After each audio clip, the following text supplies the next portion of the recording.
नमस्कार प्रिय विद्यार्थियों। आज हम बहुत ही शानदार टॉपिक अक्षांश और देशांतर रेखाओं पर चर्चा करने वाले हैं। अक्षांश और देशांतर जो रेखाएं हैं वे ऐसे तो कक्षा 6 का टॉपिक है, परंतु जब हम मानचित्र भरते हैं तो इन अक्षांश और देशांतर रेखाओं का ज्ञान हमें बहुत ज़रूरी है। थोड़ा सा हम ग्लोब के बारे में पढ़ते हैं, उसके बाद में आगे चलते हैं। हाँ, आप इसके साथ साथ अपने पेन और जो डायरी है, कॉपी है, उसको अपने साथ रखें। जैसे जैसे मैं बताता जाऊँ आप अपने नोटबुक में उतारते जाएं। आप कभी भविष्य में इसको भूलेंगे ही नहीं। आप बस जैसे मैं बता रहा हूँ वैसे उतारते जाएं। आपको सबसे पहले एक गोला खींचना है, एकदम गोल, एकदम गोल गोला खींचना है। अब ये जो गोला है इसको हम ये मान लीजिए भाई ग्लोब कह दें। ग्लोब की एक आकृति होती है। अब सबसे पहले बात आती है कि ये जो ग्लोब है इसकी खोज किसने की? तो 1671 के अंदर ग्लोब जो है यानी कि जो पृथ्वी है उस पृथ्वी का जो आकार है वो कैसा रहेगा उसकी जो खोज है, यानी कि इसकी अपन खोज की बात करें तो खोज किसने की? 1671 ईस्वी में 71 इसमें एक खगोल शास्त्री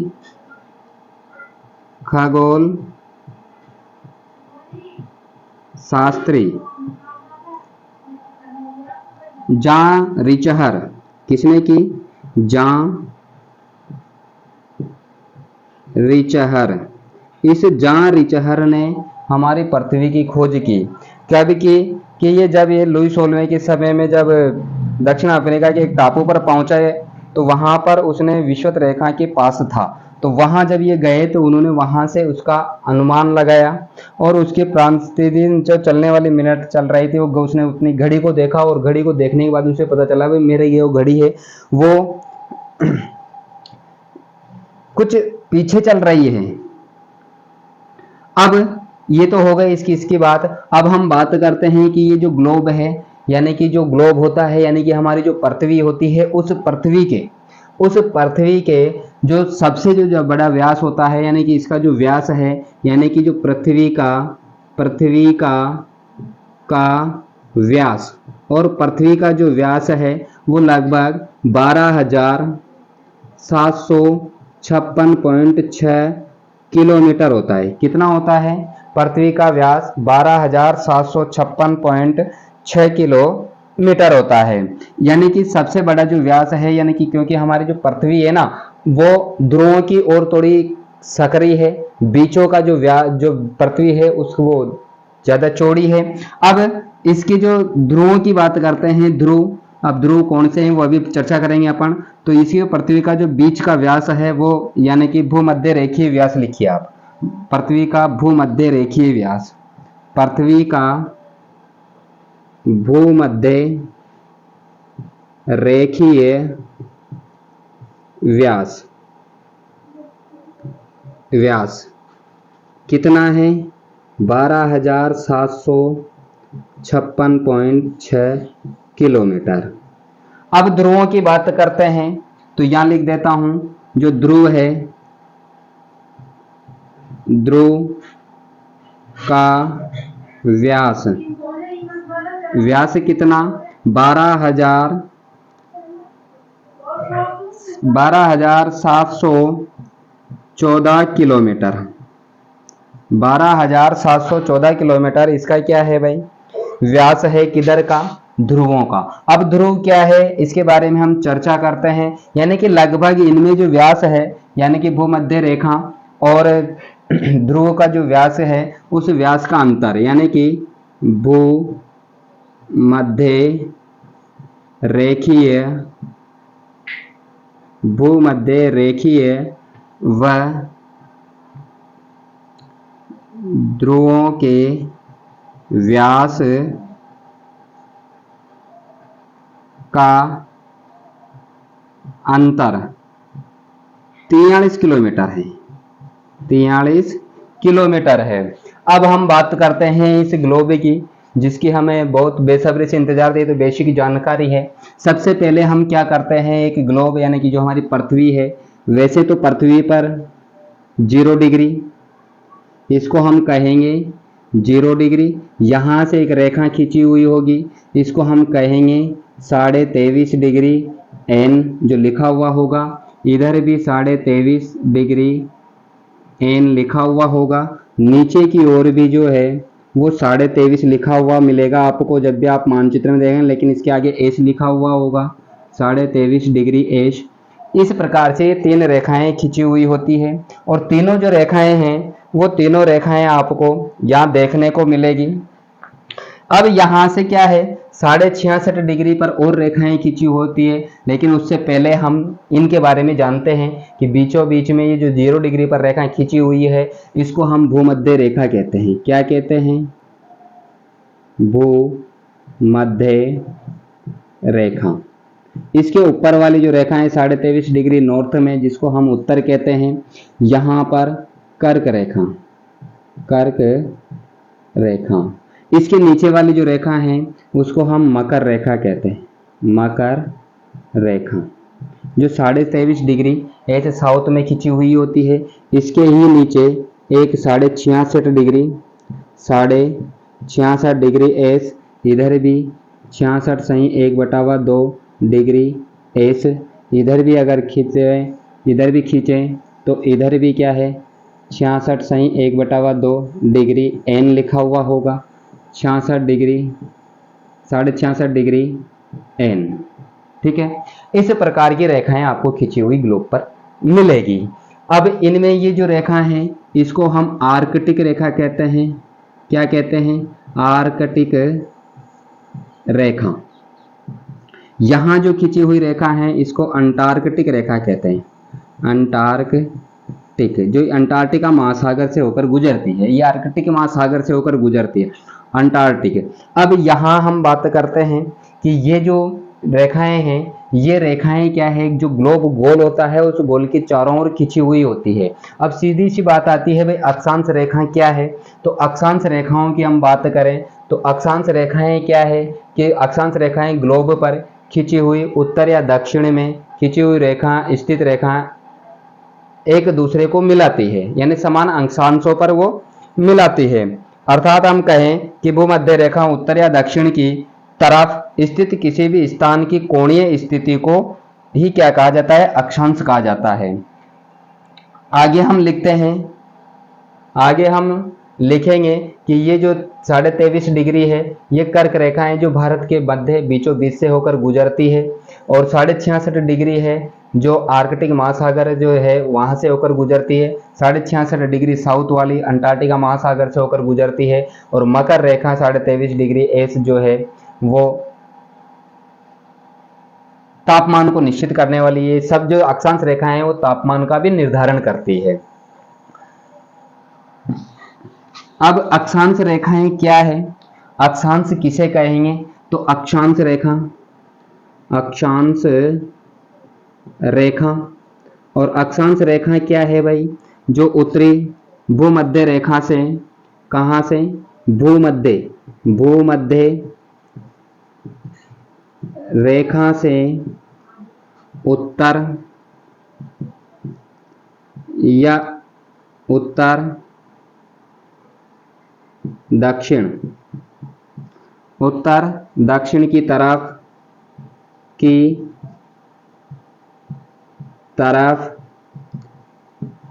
स्थित किसी भी स्थान की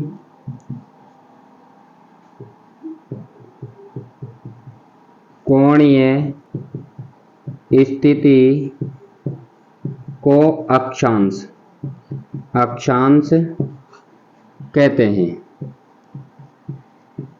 ठीक है ना?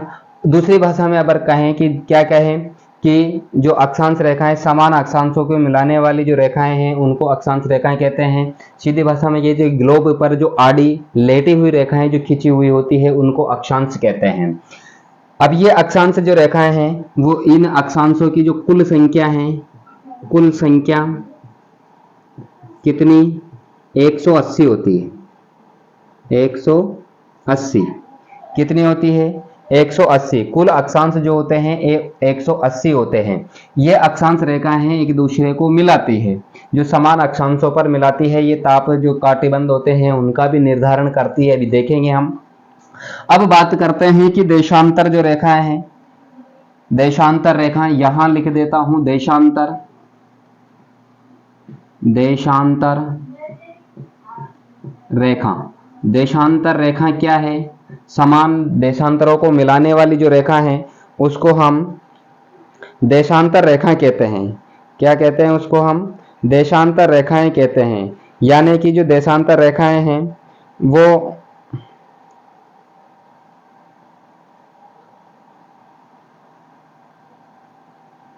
यानी कि पृथ्वी पर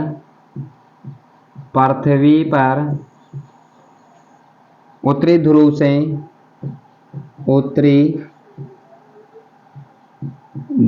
से दक्षिण ध्रुव, उत्तरी ध्रुव से दक्षिण ध्रुव तक जो लंबवत रेखाएं खींची जाती है, तक जो रेखाएं खींची जाती है और इसके 0 डिग्री एक बीचों बीच एक रेखा होती है जिसको 0 डिग्री रेखा कहते हैं।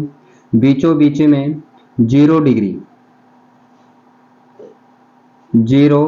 डिग्री देशांतर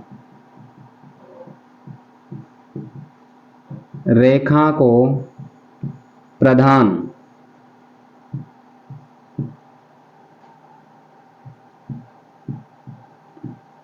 मध्याह्न रेखा, प्रधान मध्याह्न रेखा कहते हैं।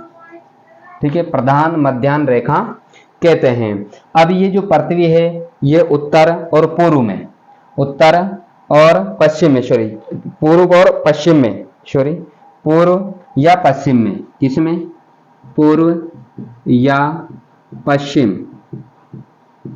पूर्व या पश्चिम में किसी में स्थित पूर्व या पश्चिम में स्थित किसी भी स्थान की किसी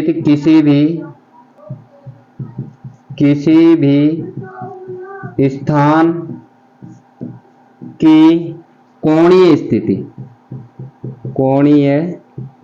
स्थिति को देशांतर रेखा कहते हैं।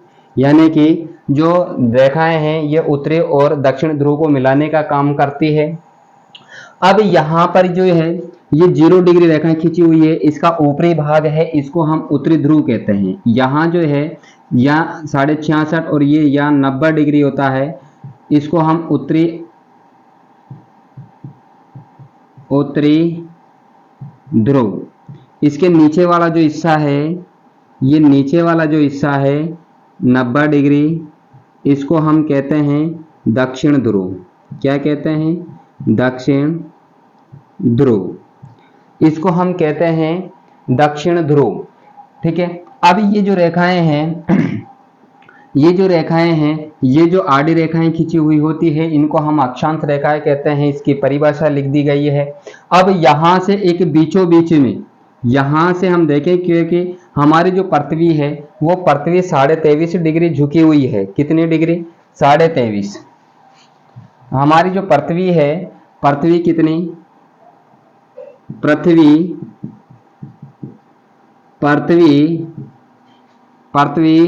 अपने अक्ष पर 23.5 डिग्री झुकी हुई है। यानी कि पृथ्वी जो है वो 23.5 डिग्री इस तरीके से झुकी हुई है। ठीक है। ये झुकी हुई है, ये बीचों बीच की जो अपन कहें भाई ये प्रधान मध्याह्न रेखा है, जिसको समय मानक रेखा भी कहते हैं। ये 0 डिग्री पर खींची हुई है। तो ये जो रेखा है ये संपूर्ण पृथ्वी को पूर्व और पश्चिम में बांटती है। 0 डिग्री जो भूमध्य रेखा है वो संपूर्ण पृथ्वी को उत्तर और दक्षिण में बांटती है। अब यहाँ से ये जो रेखाएं हैं ये दोनों ध्रुवों को मिलाने का काम करती है। इस तरीके से ये क्या करती है, दोनों ध्रुवों को मिलाने का काम जो है वो देशांतर रेखाओं का है। यानी कि ये जो देशांतर रेखाएं हैं, देशांतर रेखाएं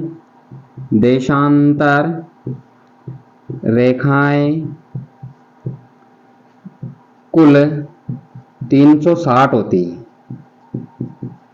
360 होती है। यानी 180 इधर होती है, 180 उधर होती है, अर्थात 360 देशांतर रेखाएं होती है। ये समय को मापने का काम करती है दो देशांतरों के बीच में। क्या? दो देशांतरों के बीच में 4 मिनट का अंतर होता है। अर्थात हम कहें कि पृथ्वी को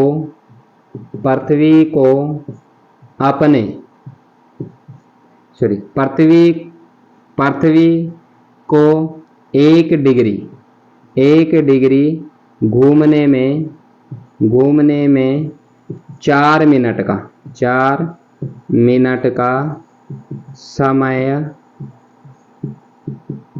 लगता है। ठीक है, ये हो गई भूमध्य रेखा और अक्षांश रेखा हम किसे कहते हैं। अब यहाँ की बात करते हैं कि ये 0 डिग्री से नीचे 23.5 डिग्री और ऊपर जो 23.5 डिग्री एन है, इन इसके बीच के हिस्से को यानी कि 23.5 डिग्री नॉर्थ और 23.5 डिग्री साउथ के अंदर जो है उसको हम उष्ण कटिबंध कहते हैं। क्या कहते हैं? उष्ण कटिबंध। क्या कहते हैं भाई? उष्ण कटिबंध कहते हैं। यहां लिख देता हूं 23.5 डिग्री ये वाला जो हिस्सा है ये उष्ण कटिबंध में, उष्ण कटिबंध। ठीक है। अब इसके ऊपर 23.5 डिग्री से 66.5 डिग्री का जो है इसको हम कहते हैं उपोष्ण या शीतोष्ण कटिबंध, शीतोष्ण कटिबंध। और इसे वैसे नीचे वाला जो हिस्सा है मकर रेखा का ये भी क्या है? शीतोष्ण कटिबंध है, शीतोष्ण कटिबंध। ठीक है। अब यहां से ये नीचे वाला जो हिस्सा है इसके ये ध्रुवों की ओर ये आता है शीत कटिबंध, शीत कटिबंध। ऐसे उत्तर में ये वाला जो हिस्सा है ये किसमें? शीत कटिबंध में, शीत कटिबंध।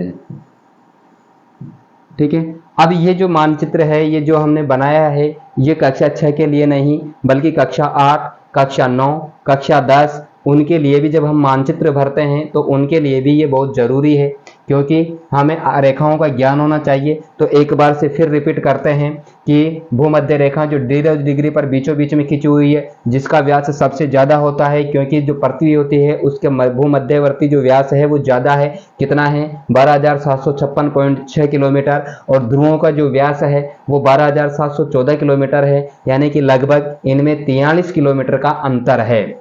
जैसे जैसे यहां से हम जैसे 0 डिग्री से जैसे ध्रुवों की ओर जाते हैं तो जो अक्षांश रेखाएं हैं उन अक्षांश रेखाओं की आकृति या उनकी जो लंबाई है वो घटती चली जाती है, क्योंकि यहाँ व्यास ज्यादा है और इधर कम है। धन्यवाद। सभी विद्यार्थी इस चैनल को सब्सक्राइब जरूर करें और अपने मित्र हैं उन मित्रों को शेयर करें। धन्यवाद।